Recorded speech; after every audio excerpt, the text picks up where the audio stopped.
kick to Julius. Puts up a three. Yeah! And goal!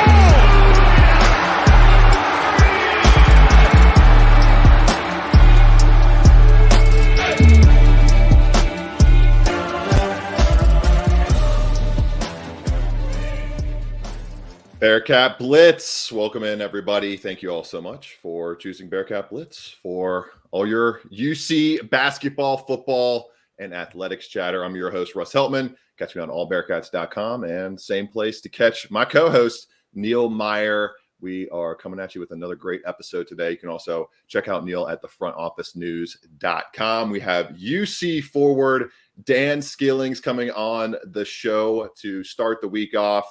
Cincinnati with a big week of home games coming up against TCU and Oklahoma. The Big 12 gauntlet continues as they are likely tracking, according to UC SID David Cohen, towards their longest streak of ranked opponents since the mid-90s. So it's just it's that kind of competition for Cincinnati basketball right now, as Dan coming off a 24-point performance in the win over the close loss against Baylor, 62-59. They were close to getting that done down the stretch.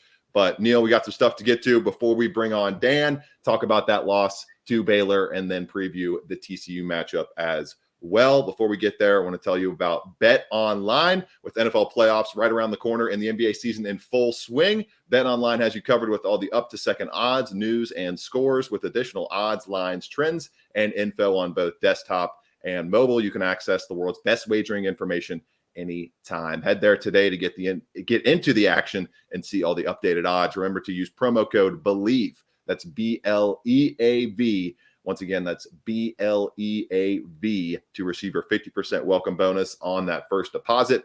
Bet Online, where the game starts. You can start following us, subscribing to us on Apple Podcasts, Google Podcasts as well, Spotify, wherever you get your podcasts, you can catch us there. Subscribe on YouTube, Talking Cats with Russ Heltman, for the visual portion of the show. And you can also check us out on TV, Bally Sports Ohio, wherever you get your cable product. You can check out Bally Sports. Love our partnership with Dan. Let's go ahead and bring him on. Dan Skillings, UC forward. Dan, thank you so much for taking the time on this holiday, coming to everybody on a Martin Luther King Jr. Day. Happy MLK Day to everybody. Dan, thank you so much, man, coming off the big performance. How we doing? How we feeling a few games into the Big 12 slate? Well, thank you. I appreciate you guys for having me on here. Feel great about my team, man, and we're looking great. We go after it every day. We have a caring coach, a hardworking coach that brings it every day and cares so much about this program individually.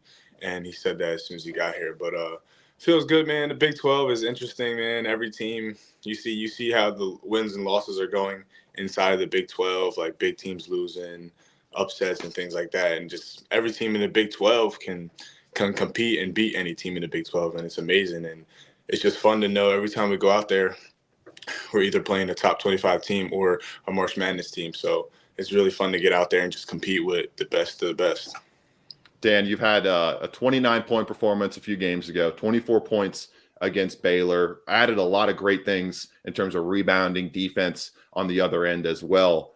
Is there like a zone that you've been kind of finding a little bit more lately, that you're kind of finding a groove, so to speak, as we get deeper into your sophomore season? Are you starting to find some more of those consistent keys that you're looking for in your game? Yeah. I said it since the beginning of the season. What our team's about, we're about guarding first, 2 feet in. That's our motto, and that means like just everybody in. Like we're not just 1 foot in and 1 foot out. Like we're 2 feet in together. And when we guard to the place where we know we can guard from, and we stay together no matter what happens, we know we can compete against any team in this country, and we have proven that, and we've shown that. We just got to come in and get better, get 1 possession better, get 2 possessions better, and we'll finish some games. And I get in the groove when I guard, when I guard and I rebound. That's how I get in the groove first, and just staying aggressive and making smart plays and staying aggressive, but also making a play off of my aggressiveness. And and then just believing in my team and staying with the team. If the other team goes on a run, we just stay together and keep working at what we work at every day in practice, and we know we'll fall out good. Dan, you had a big second half there versus Baylor on Saturday night. Just talk about what was working for you. As Russ mentioned, 24 points, 9 of 14 shooting, but 17 of those points came in the second half. What was working for you there on Saturday? I love the atmosphere, man. Baylor had an amazing student section. The atmosphere was amazing. Baylor's a really good team and got me going. There was some trash talking a little bit, so that was a little fun. But just enjoying the moment, man, and just having fun with it. Mostly like not getting in your head and getting down. Just having fun with the moment. I'm very blessed to be in the position I am today. I thank God first, man, for blessing me and giving this gift to play basketball. But yeah, man, just playing freely and playing with the team and trusting in our team and just playing basketball. Simply that. And I got it going a little bit, yeah. And you mentioned the environment there. Obviously, that's a brand new arena down there. Just your first impressions on what that venue was like. Yeah, no, it was dope. It was dope. Student section, they were funny. The environment was loud and amazing. Gave me the chills at one point. And yeah, it was great. Baylor had it going on at the home. Does it make you more excited as a competitor to be able to experience these environments so far? You know, only I've gone on the road twice, but a lot more coming up. And obviously BYU, people talk about that being one of the more underrated environments in the country. Baylor just opens up the Foster Pavilion. And I mean, you unprompted talked about that environment. Is it kind of sparks, not that you aren't already hyped to compete, but does it kind of help reach another gear, another level of how excited you are to get in these games? Yeah. I just know a lot of our away games coming up are going to be great environments. Like Kansas will be a great environment. A lot of schools, Houston will be a great environment, just like they were last year. Man, I'm looking forward to it, man. Like big time, man. It's just blessed, man. Really blessed to be in this position. Our team is blessed to be in this position, and we won't take it for granted. We'll bring it every day. Yeah, so you Dan made Skillings, oh yeah, go ahead, Neil. My bad. You made a huge jump there from freshman year to sophomore year. Just talk about what this offseason was like for you a little bit in terms of preparation there to make that transition from year one to year two. Your relationship with Coach Rayfeld in the offseason obviously changed your body a little bit. Just talk about what this offseason was like for you to make this jump. Yeah, I mean, when I first got here at UC, I think I was like 189 or something like that. And before the season started, for my freshman year, I was about like 215. No, I was like 210. And now I'm playing about like 215, 214. But off season, I know I had some things to work on. Talking with Coach Wes Miller, we had a meeting and just things to work on in the summer for us to be a better team. And so as everybody else had to do things for us to be a better team. But had to work on my defense, my poise on offense, my decision-making sometimes on offense, and just and executing things we do together, and my shooting I worked on, and playing the right way with the team all at the same time. So I worked on a lot of those things and worked on my rebounding, just my overall game, just so I can be better for the team, and that would be better for our future, working on those things. UC forward Dan Skillings joining us on Bearcat Blitz. I'm your host, Russ Heltman, and he is Neil Meyer, my co-host. So, Dan, kind of go into the origins for your game in basketball. Do you have maybe a striking first basketball memory, maybe a point where you really fell in love with the game and were like, man, I could really make this a huge part of my life? That was probably the start of my junior year in high school. I transferred to Roman Catholic. My high school I went to, I transferred there my junior year. And Roman Catholic was like a big thing. Like it's known, and it's like a big school in Philly, and it's taken serious. It's nothing lightly to take about. And my first 2 years in high school, I didn't really take basketball serious to the point that you just noted. Probably started taking it serious. Yeah, I was my junior year of high school. I got a trainer, Coach Ken Jackson, that's been with me since my sophomore year. Basically since I've been playing since my freshman year. Yeah, I started. That's the first summer I worked out like every day, twice a day, working out with him, and I was just like, dang, like this might be for a long time in my life. I'll be doing this for. It would be like my job, and that's when I really noticed like I can go somewhere with this. My NBA dreams were coming to reality. Like I know I can do that, So that's when I really started taking basketball serious and working on my craft every day, every other day. Love it. And I saw that I read more about this in an awesome article by Joseph Santolakito over at cityofbasketballlove.com, kind of just going through your high school career and 10 different schools that you kind of bounced around and were a part of in grade school and high school. How difficult was that kind of acclimating yourself and being able to kind of get your kind of goals and sports goals and basketball goals aligned going through all that? And how did that shape you kind of as a guy growing up and kind of prepare you for life here at UC? I had a lot of family that had my back and that was with me all the time, and I had a very loving family. I still do. And they kept me tight. They taught me things, and moving around school to school is kind of fun. I'm not gonna lie. It was fun. Okay. I mean, it was fun. I experienced a lot of different things. My awareness around New Jersey is very bright. I know a lot of places. I know a lot of people. So it was fun. I was just living my young life and was just doing whatever. Didn't have to worry about nothing. It was fun. I just played street ball. I didn't play no school ball because I wasn't able to really. But there's a time I was going to start in 7th grade, but I transferred schools again. Gotcha. And so I couldn't play for that season. And then I went to a school called C.W. Lewis in 8th grade. And then I couldn't play till late. So that was all messed up too. So I really started my first career 9th grade year at Highland. So it was fun, man. It created me to be a very individual. I'm very individual, and I can take care of myself. And I learned to mature at a young age. Yeah. On that level as a mindset. So, and I smiled a lot, that's one thing I go about. I smile a lot. I'm positive. I'm never a negative person. You'll never see a negative light in me. So that brought that out, meeting a lot of new people, staying positive no matter how my life was going at the time. So yeah, I think, and I'm glad I went through those things to be where I am today. Yeah. So Dan, you talked about earlier about Coach Miller being a really caring person and all that kind of stuff. Just walk us through what your relationship is like with a guy like Coach Miller. Obviously, we see that side that not many others get to see along with you guys covering the team.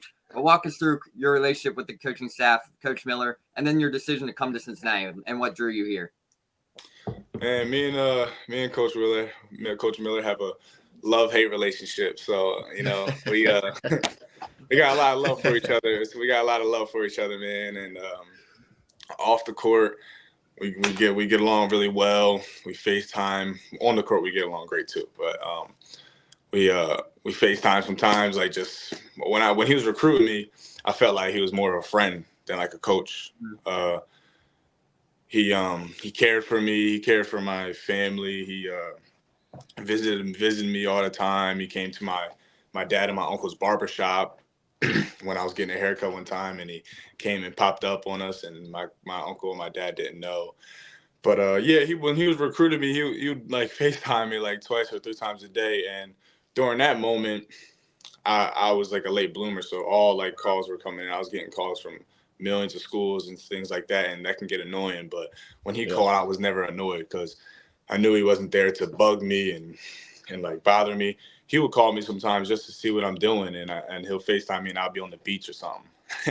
And this is right after AAU ended, so I took a little break. So yeah, I never got that like I gotta pick up this call when he would call during the recruitment, and we just built like a big relationship during the recruitment process. So like before I could, and I knew what they were about. Real dudes, didn't want to hand nothing to me, wanted me to work for all my accomplishments I'll have with them, and I like that. They didn't sugarcoat nothing. They didn't tell me what I wanted to hear like other schools would. And I just knew when I was ready to commit, I couldn't picture myself committing anywhere else. That's how it felt. Yeah. And like I couldn't like picture calling Coach West and be like, hey, Coach, thank you for everything. I'm choosing to go here, though. I'm sorry. Like, I couldn't picture myself doing that. Like, I just knew Cincinnati was for me. And that's what, when I was thinking about that, I looked to my dad, I looked to my uncle, I looked to Coach Ken, and I was like, yeah, I can't. I got to go here. This is the spot. And this is how I'm feeling. So, and on the court, we're great. This is where I'm talking about the love and hate relationship. On the court, great. But if I'm bull crapping, he's gonna get on me and tell me what's up. So which I like, man. It's not all just smiles all the time. You know, it's work, it's grind too. So it's the other part I liked a lot. Did he tell anybody he was popping into the barbershop? Did you know? Or I knew. Yeah, I knew. Okay. I was gonna say that would have been wild if he just dropped in wearing a disguise or something. Yeah, nah, I knew for sure. And my uncle and my dad were just like, yo, like they weren't expecting that. Because I think we just saw them super recently. So when he popped up, we were just surprised. One interesting fact I would like to say. Yeah, let's hear it. Me and Coach West had such a close relationship, so I can do these types of things with him. When I committed, I remember I was at the barbershop and I had all my family behind me, but he didn't know nobody was behind me. So I called him, I FaceTimed him, and I was screen recording, and I pranked him and acted like I wasn't going to go there. Oh no! And he recruited me real hard. He's still new to the program, just getting a job and stuff like that. Right, you were like his top ranked commit from that class too. So that was a big heart flutter you probably gave it right there. Yeah, so I FaceTimed him and I was like, "Hey, coach." He's like, "What's up, dude?" He was in the gym or whatever, and he had just left the meeting to go answer the FaceTime. Yeah. And he's like, "What's up, dude?" I'm like, "Yo, what's up, coach?" I looked down. I wasn't smiling. I was like, "I just want to let you know, thank you for everything, man. I appreciate you guys. You guys did great with this recruitment process. I appreciate everything you guys done." And you can just see his face change a little bit. He got serious. He was like serious. And then I was like, "I'm choosing to go to," and I sat there. And then I was like, Cincinnati. I had the shirt on, whatever, and everybody started going crazy. And it scared him, whatever. It was super funny. All the family got in it. And That's great. He was like screaming happy and stuff like that. So yeah, that's a funny moment we got, and I still got the screen recording to this day. That's awesome. Carrying that vibe into Clifton for sure with you guys having a good time, but staying serious with the work as well. Dan, a couple more quick ones. I don't know if Neil's got any more fun facts, but do you have any cool skills that nobody really knows about? Any fun facts about Dan Skillings? Any like magic skills, singing skills, any talents you want to bring to the world? Bring to the light, I should say. I think everybody knows I can dance already, or like I love dancing. People know that, so I won't. Sheesh. You got a favorite type of dance, maybe? Favorite dance style you like doing? Just my dancing ain't like really like called anything, you know. I just like I go with the beat and do whatever. That's my. You're skilling. You're just skilling out there. You're just funny. Skilling. Yeah, and just funny stuff. But another skill I have. Oh man, I can do some card tricks, some magic tricks on the cards. All right. You feel me? Okay. I like that's about it. Though. I can't really think about anything else really. Making people laugh, I guess. You know. I love it. Neil, you got anything else for Dan? Speaking of the dancing vibes, obviously you want to walk us through how you and Rayvon got coached to do your favorite TikTok dance there on the live stream the one day. Fun, interesting story. Yeah, that's funny, man. We just getting the vibes up before the game, you know, staying positive and getting pumped up and letting the fans see our personalities outside of basketball and not just on the court, just being fun, making everybody laugh outside of the arena. So, yeah. Yeah, and then one more from me, Dan. Obviously, we asked John this at Big 12 Media Days. We asked Coach West this as well. Favorite Jordan sneaker for you guys? Yeah. My favorite Jordan sneaker? Yeah. I can show you right now. Hold on. Oh, here we go. The visual medium. This is why we have it right here. As Dan Skillings goes to get his favorite Jordan sneaker. Okay. So it's either the Jordan 11s right here. Ooh. Okay. But not red and white Jordan 11s ones, right there. Not these particular color, but just the 11s, the Jordan 11s. Okay. Or the Jordan 4s. I think I'm partial to the 4s. Too. Yeah, but these two are my favorite, Jordan 11s and Jordan 4s, and then the Jordan 3s are my second. There you go. Dan Skillings rocking the Jordans and rocking some rims throughout this homestand, I'm sure, as Cincinnati gets ready for TCU and Oklahoma coming up. Some more big games in the Big 12 Conference. Dan, thank you so much for some time this week on the holiday, and good luck the rest of this week, especially, and during the season as you guys continue a run towards a hopeful NCAA tournament. Burr. Yes, sir. Thanks you guys. Thanks you guys for having me. Absolutely. Yep. Yep. Dan Skillings, awesome stuff, man. We went a little long with Dan there, but it's so much fun. I love talking to Dan. He has a great time, Neil, and we'll get to the TCU preview after a look at the Baylor loss, a close loss, following these messages on Bearcat Blitz.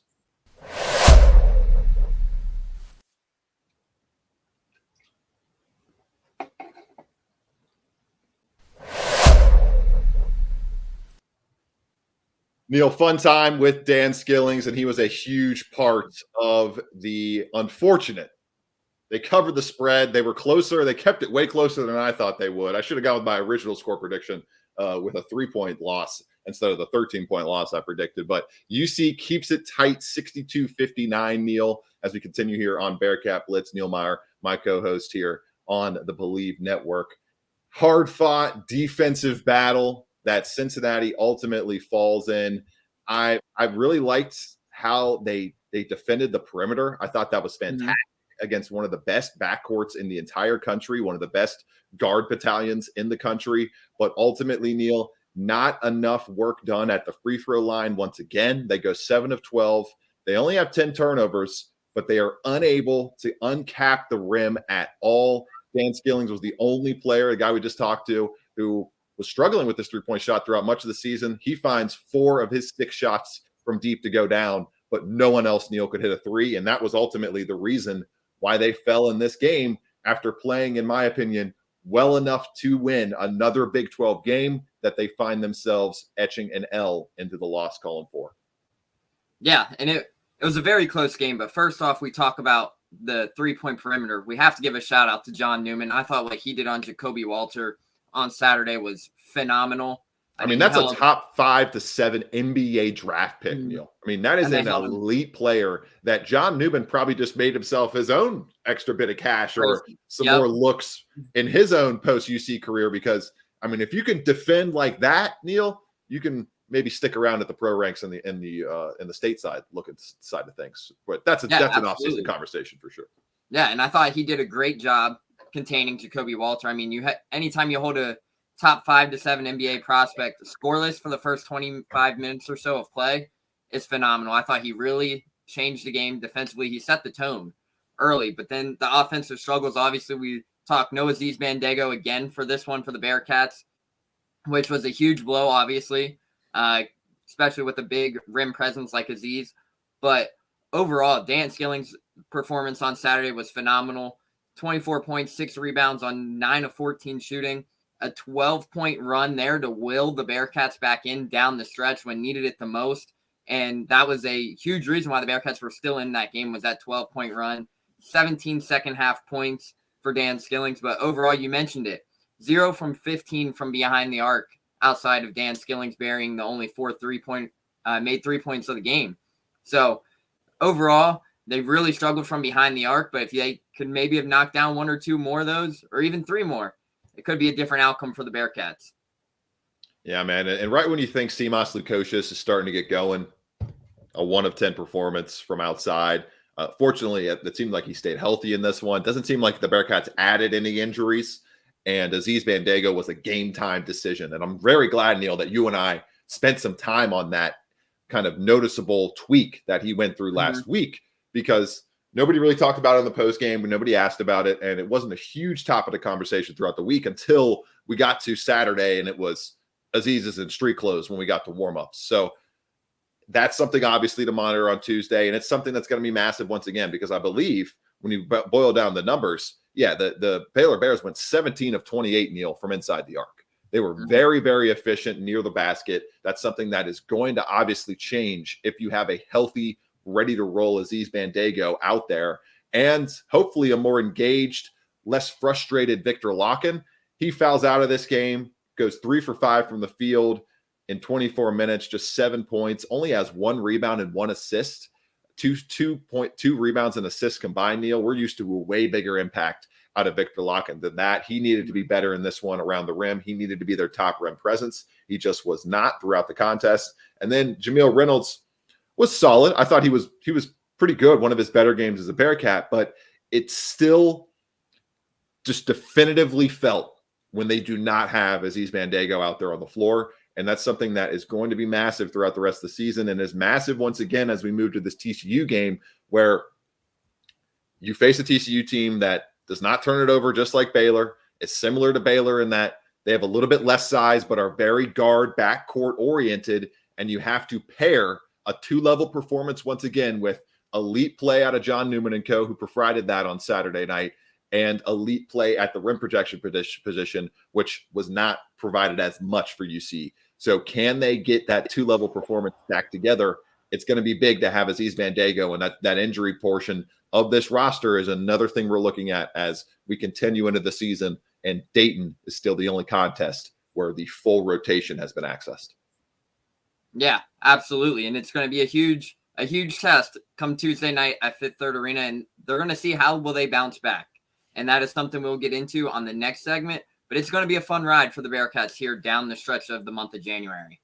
No doubt. Neil Meyer, my co-host, Russ Heltman, with you all to close out the show with a look at TCU, a couple big players to watch, and a prediction for one of the most complete teams in the country, and a close matchup in the net rankings. When we look at it right now, Cincinnati sitting at number 33 as we record this show in the net ranking, and TCU at number 29. UC dropped just 3 or 4 spots despite going 0-2. It's kind of what happens, Neil, when you get a signature win to start Big 12 play, but you lose the next 2 Big 12 games in America's toughest conference by just 4 points. Those losses aren't going to hurt you as much. Continuing the conversation on Bearcat Blitz.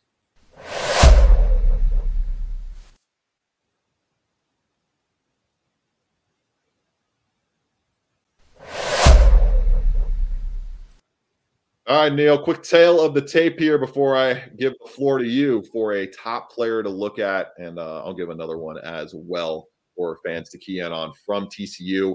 A plus 16.2 scoring margin this year. They only have losses on the campaign at 13-3 overall to Nevada, which was a big loss, 88-75, but a neutral site loss at that to a 15-2 Nevada Wolfpack team who's going to be pretty solid this year.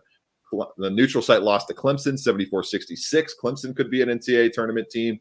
And obviously the loss to Kansas narrowly, which you and I talked about before the show, could have been a TCU win very easily, and they would be very much ranked and will be ranked once we get done recording the show. We have not had the rankings come out as of this recording when we are doing it in the morning of MLK Day. But overall, this offense deal, very, very good. When we look at Emmanuel Miller leading things, 16.8 points per game out of him. He's obviously going to be one of the players to watch that we touch on. 9-0 at home. They're 2-1 on the road. 84 points per game, 67.8 points per game allowed. They're shooting almost 49% from the field, 54% effective field goal percentage. They only allow 30.3% of the opponent three-point field goal tries to be made. And they're a very good free throw team, 16.7 makes per game. They, Neil, do not shoot the ball very well from 3, but they attack you downhill. They're one of the top 50 teams in the country in 2-point percentage, and one of the top 25 teams in the country in 2-point shot attempts. Emmanuel Miller, all these guys, they're not big, but they get downhill at you, and they're ready to fight through contact with and ones, trips to the line, and close buckets near the rim. Yeah. And they're a team that likes to get downhill and attack, but this is a TCU team who's coming off arguably the biggest week in college basketball. They have a big victory over Oklahoma, who is number 9 in the country. They follow it up with a down-to-the-wire, heartbreaking finish with the big win at the buzzer from Emmanuel Miller. Give them a win, 68-67 over number 2 ranked Houston. So they're coming off a huge week where they could have arguably, we talked about it, Russ, they had a questionable finish there versus Kansas early to kick off Big 12 play. But this is a TCU team that could be arguably sitting 3-0 in Big 12 conference play with 3 wins versus top 10 opponents. They're probably going to be ranked in the top 25 come later this afternoon. But man, they love to get downhill, led by Emmanuel Miller. But man, Jameer Nelson is a 6'3" guard who really likes to get downhill and attack as well. He can create for others. He was one of the most highly sought out players in the transfer portal this offseason after transferring from Delaware. And he's averaging 11 points a game. And he can really score the ball. He doesn't shoot the three ball very well, but when he gets the ball inside, he's shooting 46% from the field. He loves to get contact, and he loves to get to the foul line. As you mentioned, the Bearcats cannot let those two players right there affect the game, get downhill, and attack and win the game at the free throw line. That's going to be the emphasis on this game on Tuesday night is keep TCU off the foul line. Good insight there from Neil. And Neil, I'll go and take the reins on Miller. He is one of the top 5 players in the conference, has the 5th best player efficiency ranking of any Big 12 player, shooting 40% from 3, is just cooking, absolutely cooking right now. 16.8 points per game, 5.9 rebounds, 2.8 assists. This is one of the best ball sharing teams in the country. They have, I believe, 4 players this season averaging at least 2.8 assists. Yeah, 1, 2, 3, 4. Yeah, 1, 2, 3, 4, 5 players. 4 players, excuse me, averaging at least 2.8 assists. And Emmanuel Miller, one of those to kind of round out the 9th best assisting team in the country with 18.9 dimes per game. He is fantastic at sharing the ball, fantastic at shooting it from outside, and fantastic at getting to the rim, shooting 52.6% from inside the arc this year on a team high 9.6 2-point tries per game. He is a force to deal with at 6'7", 205 pounds. I expect a lot of John Newman on him, a lot of John Newman to be a fulcrum point of this game. Expect close to 30, 33 minutes for Newman. And you got to hope, if you're a Bearcats fan, that Aziz Bandaogo is feeling good, is moving from a game time decision to as close to 100% healthy as possible to deter those Horned Frogs from getting to the basket. For Neil Meyer, I'm Russ Eltman. This has been Bearcat Blitz on the Believe Network. Thank you all to UC. I thank you all to Dan Skillings, and I thank you all to our audience for checking us out this week. We are presented by Bet Online. Enjoy the TCU and Oklahoma matchups, everybody. This is the second. 15 seconds left. Shot clock off. 4-point game. DeJulius puts up a 3.